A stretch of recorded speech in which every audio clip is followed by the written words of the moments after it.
friends.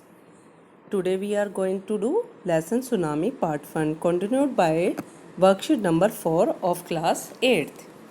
बच्चों, first of all आपको अपना नेम लिखना है, देन अपने क्लास टीचर का नेम लिखना है. ठीक है, आओ अब लेसन शुरू करते हैं. So let's see question number A.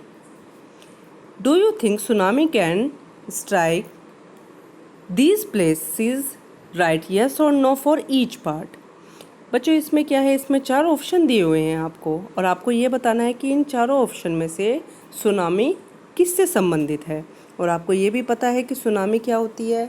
Tsunami होता है जब समुद्र के अंदर भूकंप आता है.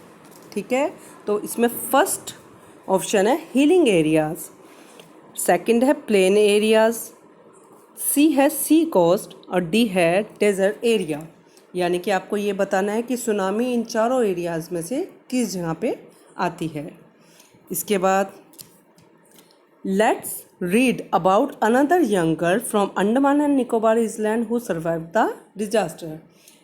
बच्चों, इसमें आपको एक लड़की के बारे में बताया गया है जो कि कहाँ से संबंधित है, अंडमान निकोबार से, और वो किस तरह से इस डिजास्टर से प्रभावित होती है. ठीक है, let's see. Almas Javed was 10 years old. Almas जो थी बेटा वो 10 साल की लड़की थी. He was a student to Carmel convent in Port Blair where her father had a petrol pump. और वो कहाँ पे पढ़ती थी, कैरमल कॉन्वेंट जो कि पोर्ट ब्लेयर में था, और उसके जो फादर थे वहाँ पे उनका एक पेट्रोल पंप था. Her mother Rohila home was in Nancowry island, और उसकी मदर जो है वो नॉन कॉर्वी में रहती थी. The family had gone there to celebrate Christmas. जो फैमिली होती है उसकी, वो सब जने क्रिसमस मनाने के लिए जाते हैं. When the tremors came early in the morning the family was sleeping. जब ये भूकंप आता है, भूकंप के जब झटके आते हैं तो उसकी फैमिली सो रही होती है. अलमस फादर सा द सी वाटर रिसीड. जो अलमस के फादर होते हैं वो जो हैं वो भूकंप के झटकों को महसूस करते हैं. He understood that the water would come rush by back with great force. Her walk everyone up and try to rush them to a safe place. जो अलमस के फादर होते हैं वो सबको जगाते हैं, और वो ये फील करते हैं कि जो पानी है वो समुद्र का बहुत ही पीछे की तरफ जा रहा है. उनको पता है कि जब पानी बहुत पीछे की तरफ जाता है तो वो उससे भी तेज़ी की तरफ आगे आता है. तो वे सबको कोशिश करते हैं जगा के कि वो जल्दी से जल्दी किसी सुरक्षित जगह पे चले जाएं. As the rain her grandfather was hit on the head by something and he fall down. जो अलमस होते हैं उसके जो ग्रैंडफादर होते हैं उनके सिर पे अचानक से कोई चीज़ टकराती है और वो नीचे गिर जाते हैं. Her father rush to help him. और जो अलमस के फादर होते हैं वो उनको बचाने के लिए जाते हैं. Then came the first giant wave that swept both of them away. तो एकदम से क्या होता है, बहुत ही भयानक एकदम से जो लहर होती है वो उनकी तरफ आती है और उन दोनों को बहा के ले जाती है. Almas mother and aunt stood climbing to the leaves of a coconut tree. जो अलमस होती हैं और उसकी जो आंट होती हैं वो एक पेड़ से बहुत ही टाइट, कोकोनट ट्री से बहुत ही टाइटली उसको पकड़ के खड़ी होती हैं.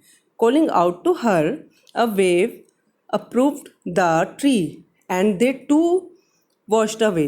तो एकदम से उनके पास भी एक लहर आती है जो पूरे ट्री को ही अपने साथ उखाड़ के ले जाती है, जिसमें उसकी मदर और उसकी आंटी भी उसके साथ ही बहकर चली जाती हैं. Almas saw a log of wood floating. She climbed on to it. Almas जो होती है वो लकड़ी का एक बड़ा सा लट्ठा देखती है और उसके ऊपर वो चढ़ जाती है. Then she fainted. When he woke up, she was in a hospital in Kamrota. जब अलमस उस पेड़ के लट्ठे पे चढ़ती है, वैसे चढ़ते ही वो उस पर बेहोश हो जाती है. उसके बाद जब उसकी आंखें खुलती है तो वो अपने आप को एक हॉस्पिटल में पाती है, और वो हॉस्पिटल कहाँ पे होता है, पोर्ट ब्लेयर में. From there she was brought to Port Blair. The little girl does not want to talk about the incident with anyone.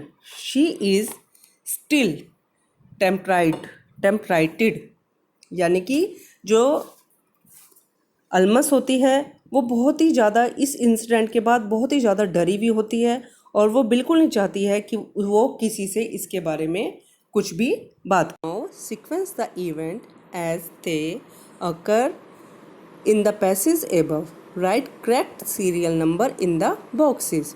इसमें बच्चों देखो आप 3 पिक्चर दी गई हैं, है ना। इसमें आपको इसके सीक्वेंस से इनको लगाना है, यानी कि जो पिक्चर सबसे पहले हुई है उसके ऊपर आपको 1 नंबर लिखना है, उसके बाद जो हुई है 2nd नंबर और लास्ट में जो हुई है उसमें 3rd नंबर आपको डालना है। आपको पता है सबसे पहले सुनामी की लहरें आई थी, तो इसमें आप क्या नंबर डालेंगे, नंबर 1। उसके बाद सब उसमें बह रहे थे तो ये नंबर 2। और उसके बाद अल्मस जो है वो अपने आप को हॉस्पिटल में पाती है, तो सबको पता है कि इसमें नंबर 3 आएगा। इसके बाद answer the flowing question by selecting the correct option.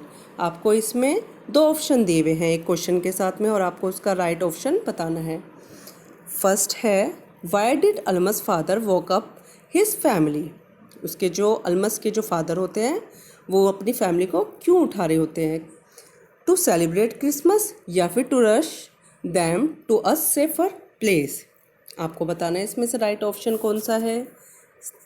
Second है Almas did not want to talk about the incident with anyone because she was unwell या फिर she was shocked as she lost her family member. इसमें से आपको बताना है बच्चों, unwell तो वो थी ही बट वो शॉक्ड थी क्योंकि उसने अपने फैमिली मेम्बर सबको खो दिया था। तो राइट आंसर क्या है, बी। थर्ड है Almas mother and aunt could not be saved from the tsunami because. जो अल्मस है उसकी मम्मी और उसकी आंट सुनामी में बचे नहीं थे क्योंकि the tree they hold on to got uprooted. They B जो है they hold on to a log of wood and got drowned. आपको बताना है इन दोनों में से कौन सा ठीक है। इसके बाद आया बी पार्ट। बी पार्ट में बच्चों given below are word from the passage that indicate movement of different kind. इसमें 4 वर्ड्स आपको दिए गए हैं और नीचे एक बॉक्स में 3 मूवमेंट दी गई हैं जिसमें fast movement, slow, neither slow and fast. तो ये चारों का आपको ये बताना है कि कौन सा वर्ड कहाँ पे आएगा। रस्ट का मतलब होता है तेज़ी से गति होना, तो ये आपको बिल्कुल साफ है कि ये फास्ट मूवमेंट में आएगा। स्वेप्ट अवे इसका मतलब होता है कि बहुत ही तेज़ी से कोई चीज़ ख़त्म होना, तो ये भी फास्ट मूवमेंट में ही आएगा। फ्लटिंग जो होता है बच्चों वो क्या होता है, ना तो वो स्लो होता है और ना ही वो फास्ट होता है। रिसीड का मतलब होता है, जैसे हमने इस पैसेज में पढ़ा भी था, रिसीड का मतलब होता है कि जब पानी की लहरें बहुत पीछे जा रही थी, धीरे से समुद्र की लहरें जो हैं वो पीछे की तरफ जा रही थी, तो ये स्लो मोमेंट में आएगा। तो आप इस वर्कशीट को जल्दी से कंप्लीट करके अपने ग्रुप पे सेंड करेंगे।